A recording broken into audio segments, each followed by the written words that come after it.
No other name but the name of Jesus. Pangalan na tatawagin natin pag tayo'y binabawian ng buhay. Pangalan na nagliligtas at nagdadala doon sa kabilang buhay.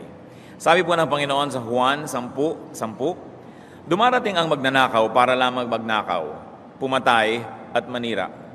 Naparito ako upang ang mga tupa ay magkaroon ng buhay, ng isang buhay na masagana at ganap. Kung atin pong tatanungin ng Panginoon kung ano ang kanyang life mission, isa yan sa mga pinakalulutang na gusto niya ang tao ay bigyan ng buhay, isang buhay na masagana at ganap. Ngayon, sinabi rin niya yung kalaban ng ating buhay, yung magnanakaw, dumarating lang daw upang magnakaw, pumatay at manira. Paano ba tayo nananakawan ng buhay? Paano tayo napapatay ng kamatayan? Paano nangyayari ang mga ganon samantalang malinaw ang gusto ng Panginoon? Ang ating pong pag-aaral ngayon, pagtutuon sa isang hindi naiiwasan at hindi dapat iwasan, paano makitungo sa kamatayan or how to deal with death. Father in heaven, we thank you for our life and we thank you that we can meet you sometime face to face when we cross that river called death. Nawa Panginoon, kami bigyan ninyo ng kawarunungan upang maunawa kayo.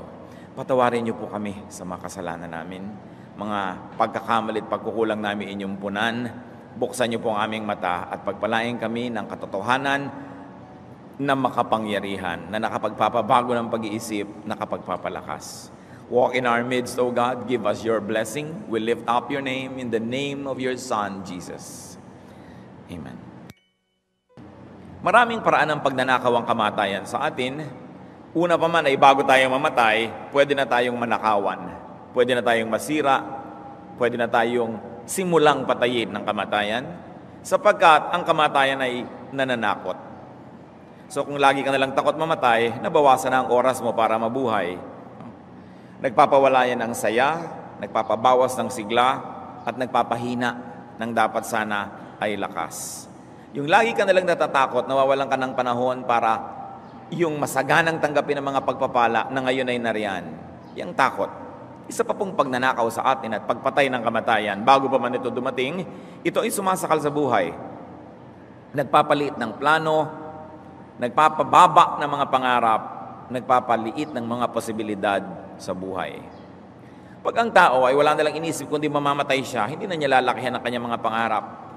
Hindi na niya itutuloy ang kanyang mga plano, hihiga na lang siya at aantayin niyang siya'y mamatay. May isang ganyang uri ng katotohanan na sinasabi sa Lucas 12:18 hanggang 20. Isang matagumpay na lalaki ang nagsabing, alam ko na, ipagigiba ko ang aking mga kamalig at magpapatayo ako ng mas malalaki. Doon ko ilalagay ang aking ani at ibang ari-arian. Pagkatapos ay sasabihin ko sa aking sarili, marami ka nang naipon para sa mahabang panahon, kaya't magpahinga ka na lamang, kumain, uminom at magpasarap sa buhay. Ngunit sinabi sa kanya ng Diyos, hangal, sa gabing ito'y babawian ka ng buhay. Kanino ngayon mapupunta ang mga inilalaan mo para sa iyong sarili? Ano po ang isa sa maraming mga leksyon na maaaring makuha dito sa ipinakitang halimbawa ng Panginoong Hesus? Na pag ang tao ay nawalan na ng direksyon sa buhay, nawalan na siya ng sense of mission, nawalan na siya ng mahalagang mga plano at adikain, ay parang nawalan na rin siya ng buhay. At hindi lang yon, walang kwenta ang magplano ng magplano, samantalang baka bigla kang humarap sa Diyos. Ano po ang makikita natin dito? Na hindi masama ang magplano, na hindi masama ang may malaking mga pangarap at maraming gustong gawin, subalit dapat handa ka rin any moment na haharap sa Diyos.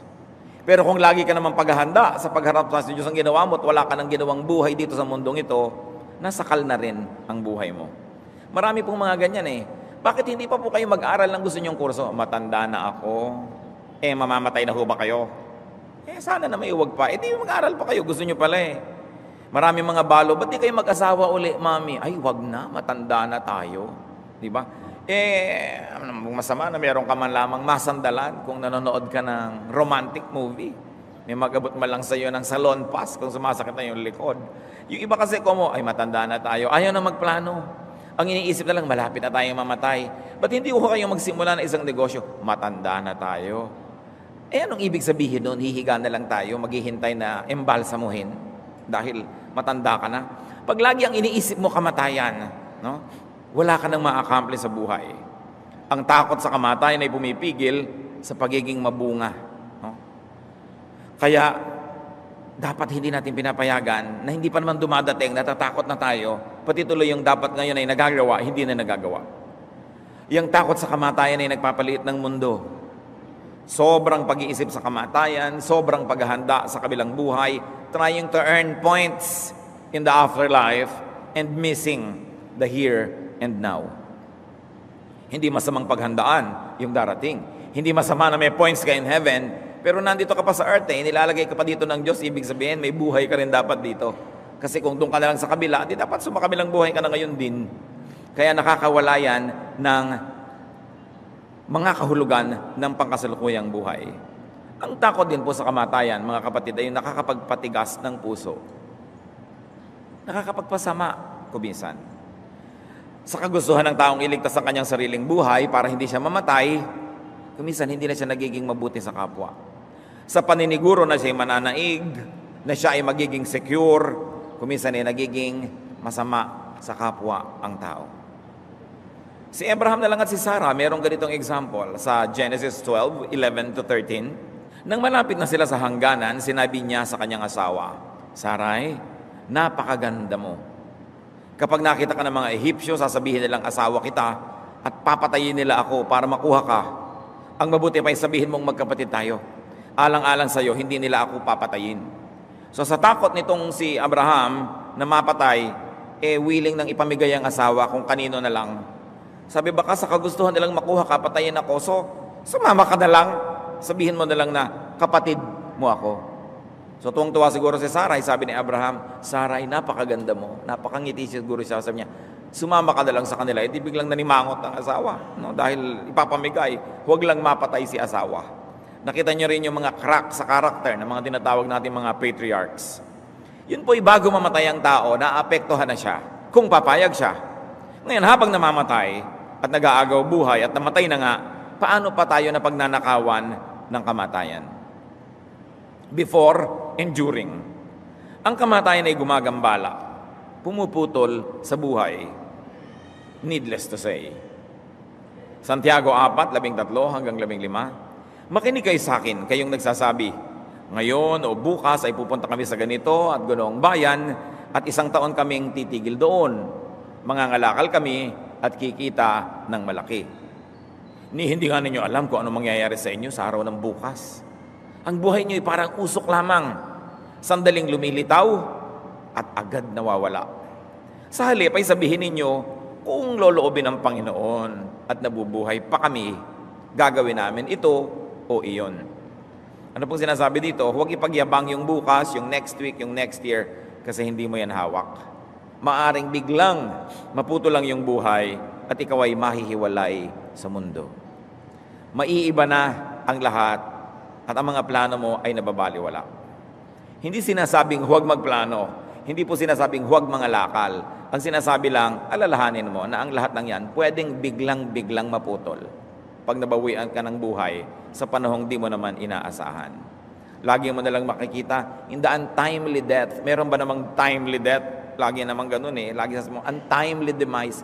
Siyempre, meron ba namang sabi ito nga, talagang tamang-tamang mamatay na siya? Hindi naman natin gusto yon. Bakit nga po ba ayaw ng tao mamatay? Kasi ang buhay na ito lang, ang buhay na alam natin. Ito lang ang kilala natin. Kaya ayaw na ayaw mong umalis dito dahil hindi natin alam kung saan tayo pupunta. Yun ay kung hindi alam. Kaya mas alam mo kung saan ka pupunta, mas lumuluwag ang lahat. Para kang isang palaka na ipinanganak sa balon, lumaki sa balon, nakakulong sa balon, ayaw mong lumabas doon dahil para sa iyo, yun na ang magandang daigdig. Yung pala meron pang napakalaking daigdig na nasa labas. Pag tinitingala mo yung bunganga ng balon, nakikita mo yung kaprasong langit, sa bilog ng balon, akala mo yun na ang buong langit. Akala mo yun na ang lahat ng halaman sa mundo, yung konting lumot sa loob ng balon. Pero kung lumabas ka pala, higit na maganda pa. Yan po ang buhay natin ngayon. Nasa loob lang tayo na isang balon, yung iba naman, ayaw na ayaw nang umalis doon. Samantalang isang state lang yon, isang stage, isang phase of our life. And there is a great thing that awaits those who love God. Sabi, no eye has seen, no ear has heard, no mind has conceived what God has prepared for those who love Him. Ngayon, nahihiwalay tayo sa mundo. Yan ay isang pagnanakaw din, lalong-lalo at biglang-biglang napuputol ang ating pakikipag-ugnayan. Ang kamatayan ay pumuputol ng mga relasyon. Ang ating koneksyon sa kapwa ay naiiba, napuputol. Mangangaral Siyam, 5-6. Alam ng buhay na siya'y mamamatay, ngunit ang patay ay walang anumang nalalaman. Yan daw alam ng mga buhay na siya'y mamamatay. Pero pag patay ka na, hindi mo na daw alam yun. Wala na siyang pag-asa at nakakalimutan ng lubusan. Nawawala pati ang kanilang pag-ibig, pagkapuot at pagkainggit. Ano pat wala silang namamalayan sa anumang nangyayari sa mundo. Sinabi po yan ni Solomon. Kaya mga iba na pag naglilibing, naku, alam ko nakangiti ngayon dito si yung inilibing, pampaka-konsuelo lang yun ng mga nalulungkot, no? Pero ang sabi ni Ecclesiastes, wala na silang namamalayan sa anumang nangyayari sa mundo. So hindi ka pwedeng ipagdasal ng mga namatay, no? Dadasalan mo yung namatay para ipagdasal ka rin. Iba na ang vibration noon, iba na yung consciousness, iba na yon. Hindi na yun yung ganito. Kaya sabi, wala na yon, nadi-disconnect. Marcos 12:25, sa muling pagkabuhay, ang mga tao hindi na mag-aasawa. Sila'y magiging katulad ng mga anghel sa langit. Ibig sabihin, wala silang ganong uri ng passion. Wala silang interest. Wala silang romantic interest. Kaya yung mga namamatay, lalo't malungkot ang kamatayan sa mga pelikula, tapos babangon ng mga kaluluwa at maghahabulan na naman sila sa mga nyugan at mga humahalakhak sila. Fantasy lang yun para masaya ang ending, para kumita ang pelikula. Wala na daw na nag-aasawa pa uli sa kabilang buhay. Iba naman yun. Isang bagay na hindi natin unawa, pero hindi ibig sabihin ay walang kwenta. Ano pa po ang ginagawa ng kamatayan? Siyempre, pag nangyari na, gumugulo sa mga apektado. Sa mga nanglulungkot at nagluluksa, sa mga nalilito, may mga taong nawawalan ng focus at pag-asa dahil binuo ang buong daigdig sa paligid ng isang tao. E kung ang taong yon ay mamatay, paano ka na? Kaya ito po mga leksyon na ito ng kamatayan, na isa ring mga leksyon sa atin na huwag masyadong ma-attach. Kasi, paano na? Kung naunahan ka niya, ano gagawin mo sa buhay? Tuloy pa ang buhay kasi hindi ka pa kinukuha ng Diyos. Ibig sabihin, meron ka pang gagawin, meron ka pang dahilan para mabuhay. Kaya yung mga iba, sasama ako sa hukay, talaga nagpipipigla. Subukan man bitawan na talaga ang pagkakaiwas sa bunganga ng libingan ni ganun din. Wala pa naman ako nakitang budang tumalon talaga doon sa ilalim. Sasama ako. Pero pag binitawan mo, wala pa naman talagang tumalon doon sa loob. No? Mga kaartihan. Dahil siyempre kahit na byuda ka, gusto mo pa rin mabuhay. No? At dapat, gusto mo pa rin mabuhay. Kasi hindi naman kayo pinanganak ng sabay. Napangasawa mo, bagamat pinahiram ka ng Diyos ng asawa, nagkaroon ka ng ligaya. Pag nabawi, huwag sumama ang loob mo. Pasalamat ka nakahiram kahit sandali. Dapat isip mo, sige, nakahiram na ako, solian time, malulungkot ako, pero up to a moment only, then I'll pick up my life. Dahil hindi ka pa kinuha eh. So dapat mabuhay ka pa. Paano tayo makikitungo sa kamatayan? Lalo tayong mga anak ng Diyos. Mga nagsasabing nakakilala sa Panginoon. Paano makikipagmabutihan sa kamatayan? Dahil paano ka makikipag-gera dyan talaga namang kasali yan sa plano. Unahan ang kamatayan. Preempt death. Lampasan ang makalupang pamumuhay bago pa man sumakabilang buhay. Lumampas sa mga araw-araw na alalahanin. Transcend your earthly existence and begin to live in eternity even while you're still here on earth. Then when death comes, it will not be a big surprise and you won't have to make a very big adjustment. Unahan ang kamatayan. Mamatay na bago pa dumating ang kamatayan. Anong ibig sabihin? Mamatay sa mga pagpapahirap ng mundo. Putulin ang relasyon sa mga sobrang attachment sa buhay. Nandyan, masalamat. Pero kung wala, pwede rin. May pangarap, salamat. Pero kung hindi natupad, pwede rin at salamat din. May mga pagsisikap. Pero kung ang bunga ay hindi inaasahan, salamat pa rin. Tulad ng sinasabi ni Solomon na kamatayan na hindi na sila kasangkot sa nangyayari sa mundo.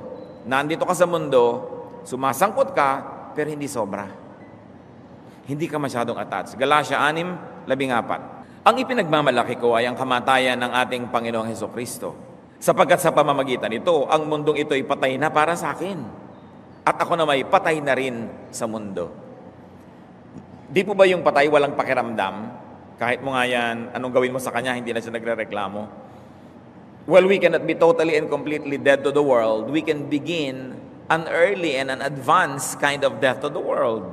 Halimbawa, nabigo ka, o hindi ka na masyadong nagluluksa dyan.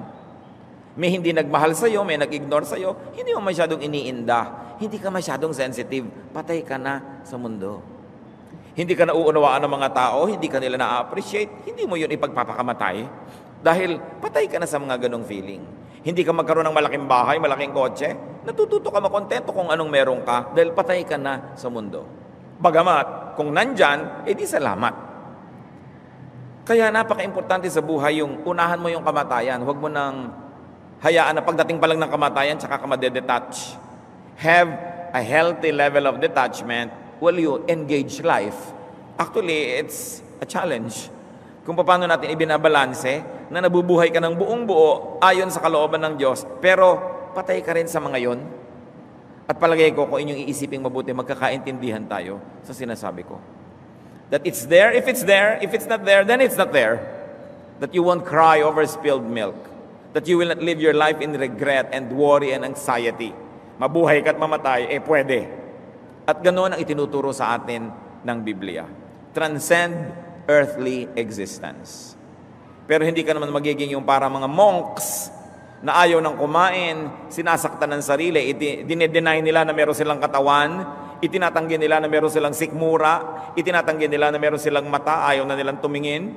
Kaya may mga monks na pag lumalabas sila sa kanilang mga monasteryo, nangakapikit, kapit-kapit sila, at isang bata lang ang naglalakad sa harap nila na may maliit na kampanilya para malaman nila kung lulusong, aahon, liliko, ayaw nilang tumingin. May mata pa sila Anong ibig sabihin ng may mata ka pero detached?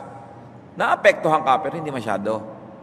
May dumaan diyang sexy, nakagandahan ka rin pero hindi naman para habulin mo. Meron ka nakitang mga kalungkutan, nalulungkot ka rin pero hindi naman para ipagluksa mo ng todo at tumalong ka na sa bangin dahil sobra ka na depressed. Naapektuhan ka but only up to a point. And that is a very strong sense of protection that spirituality can give to people. Juan 4:34, sinabi sa kanila ni Jesus, ang pagkain ko ay ang tuparin ng kalooban ng nagsugo sa akin at tapusin ang ipinapagawa niya sa akin. Siyempre, ito isang talinghaga. Sapagkat dinatnan ng mga disipulo niya si Jesus na hindi pa kumakain, kaya pinapakain siya, sabi niya, ang pagkain ko ay gawin ng will of God. Bagamat alam natin na si Jesus naman ay mahilig din kumain at natawag pa nga siyang matakaw ng mga critics. Ang tawag sa kanya ay glutton. So napaghahalo ni Jesus, yung kanina pa natin pinag-uusapan, engagement with the world and detachment from it. Enjoying the material world and at the same time, being able to survive and still find great joy even though those things are not there. Kaya sabi niya, pwedeng meron, pwedeng wala. That's the balance. So agahan ang makalangit na pamumuhay. Huwag nang hintayin pumunta sa langit para magsimulang magkapakpak at magkahalo. Pwede mo nang simulan yan kung ano man ang ibig sabihin ng talinghaga na yon. Lucas 17:21, at wala rin magsasabing nagsimula na ito, dito o doon, sapagkat ang totoo ay naghahari na ang Diyos sa inyo. Ito po ang sagot ng Panginoon sa mga nagtatanong na kailan darating ang kaharian ng Diyos. Sabi ni Jesus, hindi naman dumarating yun na parang andito, nandun. Sabi niya, nagsimula na yan. Ang totoo ay naghahari na ang Diyos sa inyo. So nagsimula na ang kaharian ng Diyos. Nandito pa lang tayo, nagsimula na yung langit sa bawat isang tao. So nasa sa atin na yung kung paano natin papalakihan at i-develop at mabuhay sa dalawang level na nabubuhay ka sa langit dahil nagsimula na at nabubuhay ka pa rin dito. At yan mga kapatid ang malaking hamon kasi meron namang doon na lang sa langit na buhay, dito hindi na. No? Kinalimutan na nandito siya, kinalimutan ng may mga mahal siya sa buhay. Kumaripas na lang sa pagmimisyon, may anak na tao, ang dami pakakanin, nilimot na ang lahat at naglingkod na lang sa Diyos. Paglilingkod ba sa Diyos? Meron kang mga dapat mong gawin dito sa lupa, meron kang mga responsibilidad. So pinaghahalo mo yung dalawa, hindi isa lang. Hindi dito ka lang, wala kang ginagawa para sa langit. Hindi langit na lang, wala kang ginawa para dito. Sabi ni Solomon, a man who fears God will avoid all extremes. At yan kung minsan ang nagiging bunga, pag binrainwash mo ang masyado ang tao sa relihiyon, nabe-brainwash siya na talikuran ang kanyang katotohanan na siya'y buhay dito. Ayaw nang kumain, ayaw na magtrabaho, iniintay na lang ang pagdating ng Diyos sa mga ulap-ulap, nagre-resign sa mga trabaho. Masama ba namang abutan ka ng Diyos na nagtatrabaho? Abutan ka nagkukudkod ng nyog, naglilinis ng kotse, mapapagalitan ka kaya? No? But they suspend life here because they're already there. That's an extreme. Dapat balanse. Colossus 3:1, binuhay kayong muli na kasama ni Kristo. Kaya't ang pagtuunan nyo ng isip ay mga bagay na nasa langit, na kinaroroonan ni Kristo, na nakaupo sa kanan ng Diyos. So lagi, kahit sa Bible, very clear and very distinct ang identity ng Diyos Ama at ng Diyos Anak, ni Kristo at ng Ama sa langit. Kumisan, pati mga Kristiyano, nalilito na, kanino ba nagdadasal? No? Nung ang mga disciples ay nagtanong kay Jesus, turuan niyo po kami magdasal. Anong sabi ni Jesus? Ganito, Our Father who art in heaven. So, ibig sabihin ni Jesus, magdasal sa Ama sa langit. No? Huwag tayong malito tungkol dun. At nagdadasal tayo sa Ama sa langit, sa ngalan ni Kristo. Ang itinuro ni Kristo, magdasal tayo sa Ama, hindi niya masabing magdasal kayo sa akin. No? Sabi, magdasal kayo sa Ama. Sabi niya, Ama namin, sumasalangit ka. At yun ay dinadasal natin sa kanyang pangalan. So, very clear din, pinapakita yung darating na mga panahon, nando doon si Kristo sa kanan ng Diyos. So, nando na, ituon daw natin ang isip doon. Pero hindi ibig sabihin na mabubulag ka na dito. Pangalawang Korinto 4:18, kaya't ang paningin namin ay nakatuon sa mga bagay na di nakikita at hindi sa mga bagay na nakikita. Sapagkat panandalian lamang ang mga bagay na nakikita, ngunit walang hanggan ang mga bagay na di nakikita. Yun pong Pompeii, isang lungsod yan sa Italy na natabunan ng bulkan. Noong nahukayan, libu-libong taon matapos ang mangyari, o daan-daan, whatever, marami pong mga nakita mga tumatakbo na dala-dala nila yung kanilang pera, dakma-dakma nila yung mga gold nila, inabutan na sila ng lahar at doon na sila namatay, na-preserve sila. Yun ang sinasabi ko, kanon masyadong pang dito. Yung iba siguro kaya hindi nakatakbo ng mabilis sa dami ng dala. Masyadong attached. Pero dapat naman siyempre, kung tatakbo kami, dala ka naman kahit konti, dahil paano kung nakaligtas ka na doon sa lahar, wala ka malang maibili ng biscuit. Meron. So a little there, a little here. Balanced life. Ngayon, mga kapatid, kung sakaling dumarating na, tumutok-tok-tok na si kamatayan, di lumipat na lang kung dumating na ang panahon doon sa tunay na kalangitan. In other words, graduate when you must. Kung minsan may mga nagte-text sa akin, Pastor, namatay po si ano, namatay si gano'n. Huwag niyo akong ginaganyan. Sabihin niyo, gumraduate. No? Kaya nakakatanggap na ako, ay gumraduate si ano, gumraduate si ganyan. Minsan nakatanggap ako ng isang ganon, may kaharap ako sa ko, ay gumraduate na pala si ano. Ano pong course? Si ko namatay. No? Kasi naman yung parang patay, napaka-negative eh. Di gumraduate. Hindi ba graduation lang ang kamatayan? Mula dito sa mundo, lilipat ka sa kabila. No? May tugtog ka pang tatan, tatan, tan, tan. So hindi naman dapat sobrang katakutan yung graduation. Gusto mo nga gumraduate eh. Pangalawang Korinto 5:8, malakas nga ang loob nating iwanan ang katawang ito na ating tinatahanan ngayon upang manirahan na sa piling ng Panginoon. Yun ang nangyayari. Unahan natin ang kamatayan na nakahanda na tayo mangyari ito. Kasi graduation yan. Tingnan ninyo mga kapatid, suriin ninyo ang verse, 2 Corinthians 5:8. Malakas nga ang loob nating iwanan ang katawang ito na ating tinatahanan ngayon. So yung inililibing, hindi kayo yun. Katawan lang yun. Ang ililibing, hindi yung nanay mo, hindi yung asawa mo, hindi yung anak mo, hindi yung mahal mo sa buhay. Ililibing lang yung katawan niya. Kasi wala na siya doon. Kaya sabi, malakas ang loob nating iwanan ang katawang ito na ating tinatahanan ngayon. Kasi may iba tayong tatahanan in the future. Kasi sobra kumisang nakakatakot yung kamatayan dahil akala mo nga ikaw yung ililibing. Sabi pa ng iba, huwag niyo akong ilulubog ha, talagang claustrophobic ako eh. Gusto ko lang yung nakalutang para madaling lumabas. Hindi na nga ikaw yun eh. Yung pa iniisip, paano kaya ang gagawin sa akin? Hindi ba pagka nag-e-empake kayo ng damit, nasa maleta nyo yung damit nyo, sumakay kayo ng aeroplano, dinala ng carousel yung maleta, inilagay sa baggage compartment, hindi naman kayo nasasakal, di ba? Kasi wala naman kayo sa loob ng maleta, damit nyo lang yun. So, ganun din yung mga inililibing, hindi naman tayo yun eh. Damit lang ng ating kaluluwa yun. So, huwag tayong masyadong matakot sa ganyang mga bagay. Filipos 1:23, may pagtatalo sa loob ko. Gusto ko nang pumanaw sa mundong ito upang makapiling si Kristo, sapagkat ito ang lalong mabuti para sa akin. Ano naman daw ang pagtatalo? Kasi gusto naman niyang manatili dito para daw maglingkod pa, para may magawa pa. So sa kanya, maparo at maparito, blessing lang yan, pareho lang. Magkaiba lang. Sabi kong tutuusin, mas gusto ko pa nga yung pumaroon na kay Kristo kaysa ang kasama ko mga Kristiyano. Diba? Di hamak namang mas masarap na si Kristo kaysa mga Kristiyano ang kasama mo. Minsan yung mga Kristiyano, pinakamagugulong tao sa balat ng lupa. Walang ginawa kundi mag-away, magtampo, mag-intrigahan, kumisan. Bagamat, hindi yun ang dapat na nangyayari. Minsan ang pinakamasasarap ding samahan ng mga Kristiyano, at yun ang dapat. Pero kahit pagano kasarap ang kasamahan sa Kristiyano, meron pa ba namang dapat pag-aagam-agam kung kay Kristo ka nasasama diretso? Pero siyempre, hindi naman tayo hypocrite. Ayaw pa naman talaga nating mag-to die is gain. Gusto pa nating mag-to live is Christ. Hanggat maaari sana. No? Ganun na lang ang prinsipyo. Habang nabubuhay ka, basta to live is Christ. Pag namatay ako, dito die is gain. Pero saka na lang yun. Total, mahaba naman ang eternity. Huwag nang agahan. No? I think that God has instilled in us the love for life. Kasi kung hindi natin mahal ang ating buhay at gusto natin sumakabilang buhay, kahit siguro mapaupo ka sa isang kumukulong tubig, hindi ka nababangon doon, napahipo ka sa isang plancha, hindi mo naaalisin yung daliri mo hanggang matunaw, nakahawa ka sa kuryente, hindi ka bibitaw, dahil hindi ka takot mamatay. So talagang inilagay ng Panginoon sa atin yung takot din konti sa kamatayan para i-preserve natin yung life natin. No? Kaya yung mga iba dyan na biglang nagkakaroon ng mga anong nararamdaman, nagjejeta, sa takot mamatay. No? Nag-e-exercise, sa kagustuhang habaan ng buhay.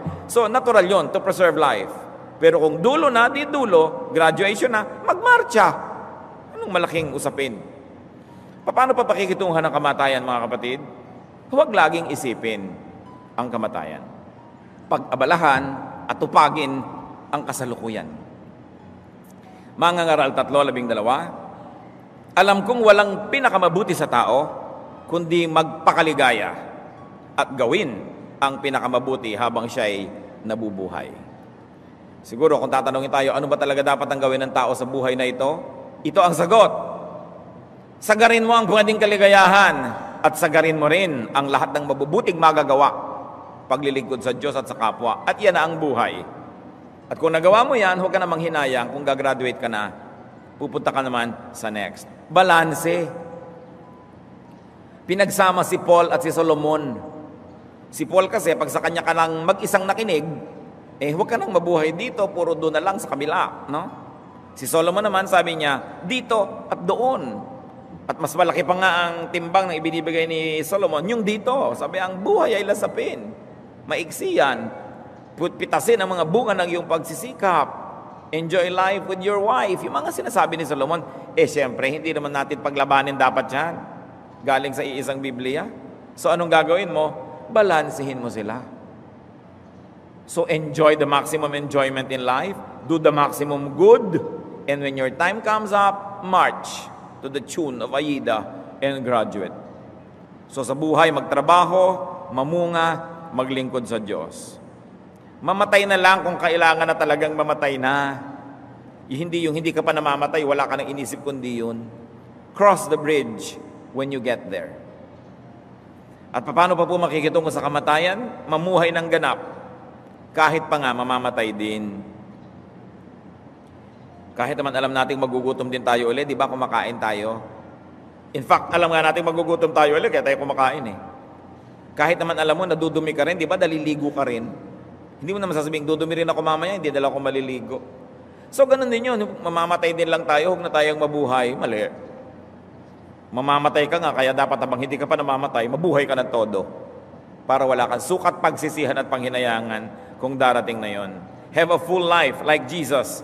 Lucas 2:52. Patuloy na lumaki si Jesus. Lumawak ang kanyang karunungan at lalong naging kalugod-lugod sa Diyos at sa mga tao. Yung complete development. Lumaki siya physically, lumawak ang karunungan intellectually, naging kalugod-lugod sa Diyos spiritually at sa mga tao socially. A complete and a balanced life modeled by Jesus. So much can happen in a lifetime. Maiksi ang buhay, subalit mahaba na ito para gawin ang napakaraming bagay. Magplano na parang mabubuhay ng napakatagal, pero mamuhay na para bang bawat araw ay katapusan na. Plan as if you would live very long, live as if each day was your last. Because it just might be your last. So ang maganda niyan, hindi yung isinasara ang araw na meron kayong utang. Bago matapos ang isang araw, in fact, sa lalong madaling panahon, kung meron kayong dapat sabihin sorry, mag-sorry na. Kasi baka bigla kayong mamatay kung kailan ba kayo nag-aagaw buhay, di na makahinga, at saka humihingi ng tawad. Pang pelikula lang yon. Dapat humingi na ng tawad habang may boses pa kayo. O kaya magpatawad na. Hindi yung kinamatayan mo na yung galit mo sa tao. Malay mo, bigla kang kainin ng lupa, hindi ka na nakapagpatawad. Magpatawad na agad, huwag nang tagalan. Kung meron kang dapat ibigay sa tao, ibigay mo na.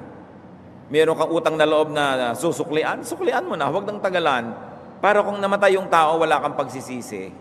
Yan mga anak, mag-entrega na kayo ng uso sa mga magulang nyo para hindi kayo ngungoy sa puntod. No? Kung kailan buhay yung mga magulang nyo, hindi yung mapadala ng prutas. At kung kailan may sakit na, tsaka nyo papadala ng lahat, bantay lang ako kumakain. Kupas-kupas na yung damit ng mga magulang nyo, hindi nyo ibili ng maganda, tapos pagka ibinurol, ang ganda-ganda, may sequence pa. Bakit hindi nyo ipahayag habang buhay sila? Bakit kailan na nag-aagaw buhay, malabo na ang mata, tsaka nyo pa itutur? Diba? Kailangan mahalin na agad.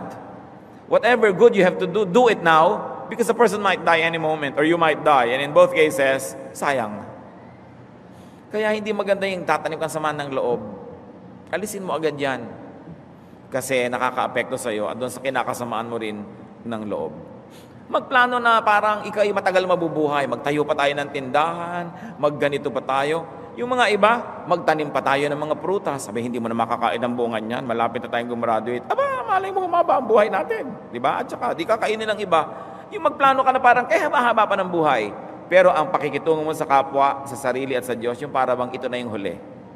Hindi ko ito na nga, wala kang pagsisisihan. Mga ngaral 11, kung ang tao ay mabubuhay ng matagal, dapat yang ikagalak yun. Nakita nyo to, yung mga nagtatago ng edad, hakilabutan kayo, ilang taon ka na? 55. Hindi masabing 55, 65, 75, 85, dapat mo 85 and praising God. Di ba? Sabi, kung kayo nabubuhay ng matagal, dapat niya ikagalak. Bakit hindi tinatago ang edad? Yung mga nagtatago siguro ng edad, dapat bawian na ng buhay. Total, ayaw pala nila. Di ba? Dapat ka magpasalamat sa Diyos. Ngunit alalahanin niyang ang darating na panahon ng kadiliman ay mas mahaba. Ibig sabihin yung time na patay ka na dito sa mundo, lahat ng mangyayari ay walang kabuluhan. So sabi, ipagpasalamat mo bawat taon. Hindi yung habang dumadami ang taon, pakonti yung kandila sa cake. Pakonti ng pakonti, naging abstract na. Dahil ikinukubli. So gawin ang ibig, gawin ang dapat. Lahat ng gusto nyong gawin mga kapatid, gawin nyo. Huwag lang sasalungatin ng Diyos. Wala ka naman panalo. So huwag ka lang magsikap. Gawin lahat.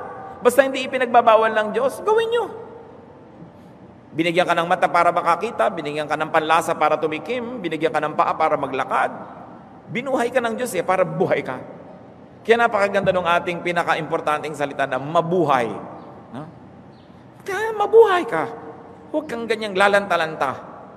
Baka meron sa inyo dyan, lalanta-lanta yung umaga na naman. Ang haba na naman ng araw na ito. Tapos pagkagabi, walang inantay ko din mag-umaga na sana. Ang haba naman ng gabi. Sayang. Harapin ang sariling buhay. Marami naman sa atin, at ito napakarami, lalo ang ating mga ina, ang mga kababaihan ng Pilipinas, halos wala na silang sariling life. Nung bata-bata, ibinigay lahat sa asawa. At nung tumanda-tanda, ibinigay lahat sa anak. At sa asawa pa rin. No? Parang wala na silang sariling buhay. Maging mapagbigay, ngunit huwag ipamigay ang sariling buhay. You have to live your life. While you are trying to be a beautiful addition to someone else's life, do not forget that it is your primary duty to live your life. Huwag niyong kakalimutan na kayo man ay nilikha ng Diyos, meron din kayong tungkulin sa inyong sarili, nahabulin na inyong mga pangarap, tupdin ang inyong mga nilalayon sa buhay at lasapin ang mga inaasam ninyo. Huwag lang kayo maging tungtungan ng iba, bagamat mahal nyo sila. Paminsan-minsan, pumapayag tayo, tagbo-volunteer pa nga, pero hindi ka nabuhay at hindi ka binuhay ng Diyos para tungtungan lang ng iba. Meron ka dapat na buhay na ipinapamuhay na ikaw yon. Kahit isa kang asawa, isa kang magulang, isa kang anak, dapat ibinubuhay mo yung buhay na ibinigay sa'yo ng Diyos. Yun ang assignment mo eh. Exodus 18, 17 to 19, sobrang pagpapakamartir nitong si Moses, inako na lahat ang pakikinig sa problema ng buong bayan. Sinabi ni Jethro, hindi ganyan ang dapat mong gawin. Pinahihirapan mo yung sarili, pati ang mga tao. Napakalaking gawain yan para sa iyo at hindi mo yan kayang mag-isa. Pakinggan mo itong ipapayo ko sa iyo at tutulungan ka ng Diyos. At ano ipinayo ni Jethro? Divide the work. Huwag ikaw lahat. No? Kaya kayo rin mga nanay, kayo na lang lahat. Divide it. Ang lalaking kalabaw ng mga anak ninyo, pagawin nyo sila. No? Pati mga asawa ninyo. Kailangan may oras kayo mga misis na nagpa-parlor, nagpapa-foot scrub para matanggal-tanggal naman yung mga may kikekwek sa mga paan nyo. Diba? Hindi yung nakatapak lang yung tamtak, hindi nyo pa maramdaman. Dahil sa sobra ninyong kabayanihan, sabi, huwag mong gawin lahat yan. Pagawin mo sila. At sa lagay, sila na lang ang maluwag at ikaw na lang tong nalosyang ng nalosyang. At matapos kang malosyang, ipagpapalit ka sa 14 anyos. Aba, hindi naman yata ganun yun, ano? Sabi, hindi ganyan ang pamumuhay, ha? Pinapahirapan mo rin sila niyan at ikaw, kailangan may division of labor. Maging tama lang. Tama lang ang paglilingkod, tama lang ang sakripisyo. Yes, we sacrifice for our loved ones, but you will not be a living sacrifice. Si Jesus yun, no? Hindi ikaw ang kordero ng Diyos na nag-aalis ng kasalanan ng sanlibutan. Bow. Hindi ikaw yun. Tao ka rin, meron kang buhay. Dapat ipamuhay mo yan. Live your life. At pahabain ng buhay sa abot ng makakaya. Which only means, pahalagahan ng kalusugan. Kumain ng tama, di ba? Palakasin ng katawan. Wala namang kwenta yung haba-haba nga ng buhay mo, nakaratay ka naman. Pero salamat na lang sa patay, pero mabuti na yung buhay ka, pero malusog. At bawasan ang pag-aalala. Ang daming turo ni Jesus na don't worry, don't be afraid, don't be anxious. Kasi nagpapaiksi yan ng buhay. Magmahal, payagan mong mahalin ka rin, maging matulungin, tumanggap ka rin ng tulong, do your part, and get your share. Life must be beautiful because life is from God. Kaya kayo naman ang may mga nagsasakripisyong kamag-anak, aba, pasanan nyo naman ng krus. Nakita nyo si Jesus, may tumulong din sa pagpapasa niya ng krus, kahit siya nga na si Jesus, may tumulong pa eh. Kaya kayo rin, baka naman sobrang sakripisyo na ng atin nyo, tumandang dalaga na, hindi na nagkaroon ng love life, kapapaaral sa mga kapatid, di ba? Abay, bigyan nyo naman ng break. Mamaya mag-aasawa kayo ng maagat. Yung pamangkin naman niya ang pag-aaralin na naman. Yung mga lolo't lola na nagpalaki na sa inyo, pagtanda, pag-aaragain nyo na ng mga anak nyo, hindi na sila nagkaroon ng panahon na magsaya. Ay, paano ang gagawin nyo? Hintayin nyo na lang silang mamatay, gano'n na lang. Sa langit na lang sila babawi? No. Life must be lived here and there. Pinahahalagahan ng katawan, inaalagaan para lasapin ang magagandang inilaan ng Diyos sa tao. Unang Korinto 3, 16 hanggang 17. Hindi ba ninyo alam na kayo'y templo ng Diyos at naninirahan sa inyo ang Kanyang Espiritu? Paparusahan ng Diyos ang sinumang magwasak sa templo niya. Sapagkat banal ang templo ng Diyos at kayo ang templong yan. Kayo yun. Sabi. Alagaan ng katawan. Meron ako isang kaibigan, 1985 pa, sinasaway ko ng manigarilyo. 1985, 23 years ago. Itong nakaraang isang buwan, 2 beses na operahan at tanggal na yata ang 1/3 ng kanyang baga. At nagte-text sa akin para daw siyang alupihan. Ang dami ng mga naging hiwa at mga tahi sa kanya. So sabi ko, kumusta ka? Magusok-usok ka pa. Ay naku, sabi, 2 kamay at 2 paa, suko na, ayoko na mag-usok. Kung sumuko ka na ba noong 1985 pa lang, di sana hindi ka nagkaganyan pa, di ba? Pero ayoko na manisi dahil alam na niyang naninisi na nga ako noon, kahit di ako kumikibo. Kasi katawan mo yan ano ba't panilalagyan mo ng lasod? Di ba? Pagka kumakain ka ng mga sobrang preserved meats, ano ba, kumakain ka ng corned beef, di ba? Ang sarap. Pero isipin niyo naman, namatay na yung baka 7 years ago. Pag tinignan niyo yung expiration, mga 5 taon yung corned beef, di 5 taon ang patay yung baka. Ang tagal na, kumakain kayo ng bangkay na 5 years old. Ano inaasahan niyo? Lulusog kayo nun? Diba? Something's got to give. Kaya mas fresh yung kinakain mo, mas mabuti. No? Hindi puro preserved. Alam niyo ba na ang inilalagay sa preservative, yun din ang inilalagay sa mga ina-embalsa mo. So, alam mo, hindi yan mabuti sa katawan ko. Kaya dapat pinag-aaralan natin yan. At kung papahabain ang buhay, taasan yung quality. Pasayahin ang Diyos. Kasi pag natutuwa sa iyo ang Diyos, nagbo-blow out siya. Pasayahin ang Diyos. Paano po bang makikita mo sa kamatayan? Alalahaning panandalian lang naman talaga ang buhay na ito. Alam nga namang mabuhay ka na 300 years. Siyempre talagang hanggang mga 80, 90, 95, 100, pwede na yun. Ngayon, kung napaaga-aga pa, hindi ka dapat lugi. Nagkaroon ka rin ng life. Kaya kung minsan yung mga estudyante, sa sobrang pagiging serious sa pagiging student, ang tataas talaga ng grade halimbawa, pero wala ng life. Hindi na nakasali sa speech and drama, hindi na nakasama sa mga outing, wala nang napuntahan, man lang nakasiyahan. Paano kung bigla siyang namatay? Ganun na lang. Anong gagawin niya sa diploma? Kaya yung mga iba, kagagraduate pa lang ng anak ko, namatay na. At sa lagay, kung 10 years after graduation, okay na rin. Di ba? Hindi pa rin. Pero ang mahalaga, saan ka man abutin ng kamatayan, kung ano yung ibinigay na palugit sa'yo, naipamuhay mo yon, hindi ka nadaya. So kung bata ka, naging bata ka naman dapat. No? Teenager ka, naging teenager ka naman.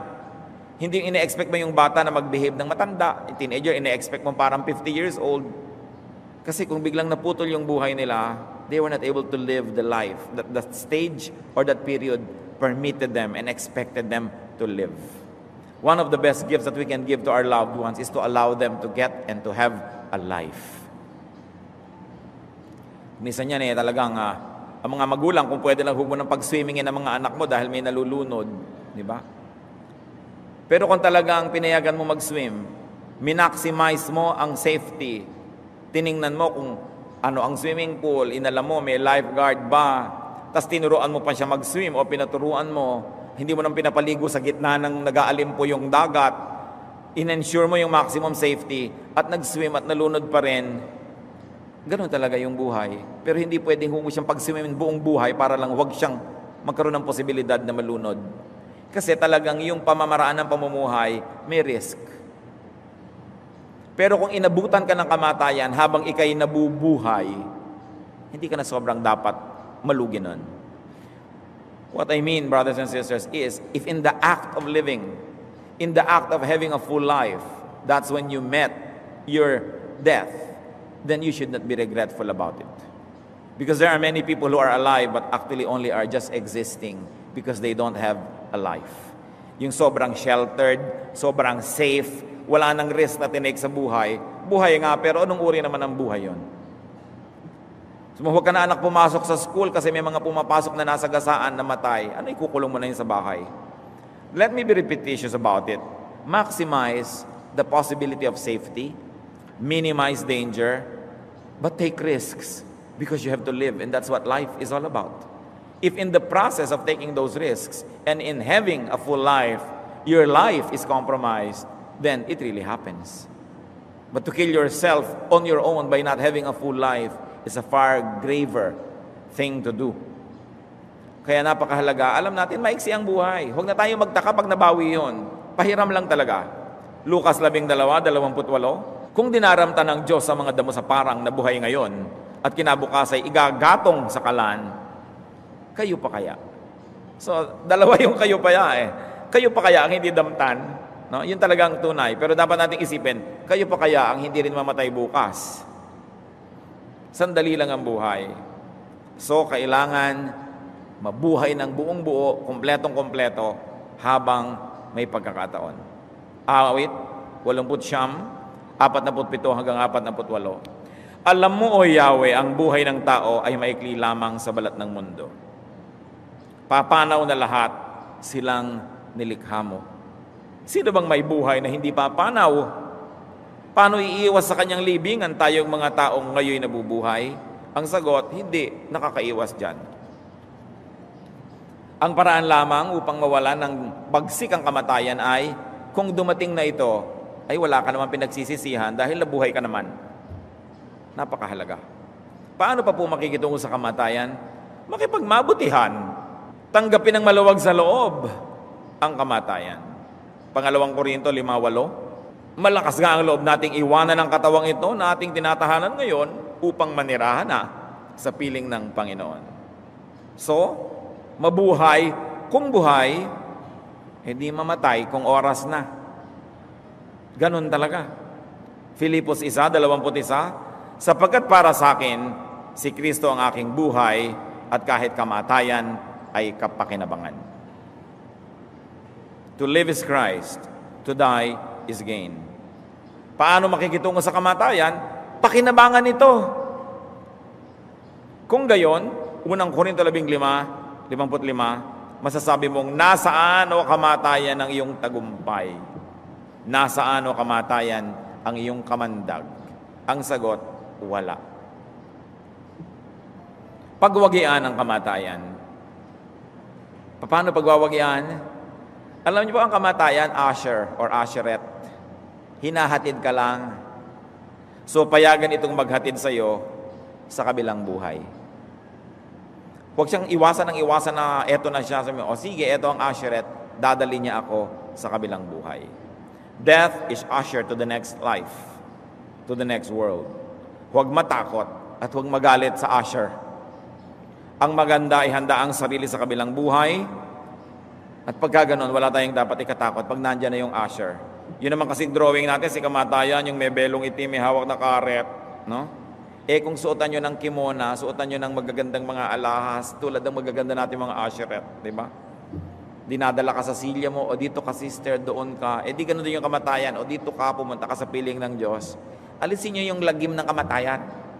Hindi dapat ganun. Kaya yung nagluluksa din, itim na itim, nakakakilabot tuloy. Because of the cultural associations, no? Alisin yun. Para yun sa mga walang Diyos. Para yun sa mga walang pananalig. Para yun sa mga hindi na ililigtas ng Panginoon. Pero yung mga naliligtas, bagamat ayaw pa natin talagang mag-to die is gain, gusto natin mag-to live is Christ, pero kung dumating na, tanggapin. Kamatayan natin at kamatayan ng mga mahal natin sa buhay. Aming Diyos, salamat na lamang at kayo ay naroon din pagdating namin doon sa dulo. Pagtawid namin doon sa dapat tawirin, naroon pa rin kayo, ginagabayan nyo kami, minamahal. Bagamat limitado ang pananaw namin, kaya hindi pa naman kami talaga gustong-gustong pumasok sa kabilang buhay, O Diyos. Pero turuan mo kami na kung dumating ito sa buhay namin at sa buhay ng mahal namin sa buhay, ay tanggapin namin na maluwag. At napakainam na pagtanggap dito ay magkaroon ng isang punong-puno at buong-buong buhay. At nang sa ganon, walang sukat ipagsisi. Ihanda mo kami, O Panginoon, sa panahong haharap kami sa inyo. Magbulay-bulay tayo mga kapatid. Handa ba tayo dyan? Meron ba tayong mga utang na dapat bayaran? Bayaran na. May mga kabutihang dapat gawin? Gawin na. Meron tayong dapat ipagsisi? Ipagsisi na.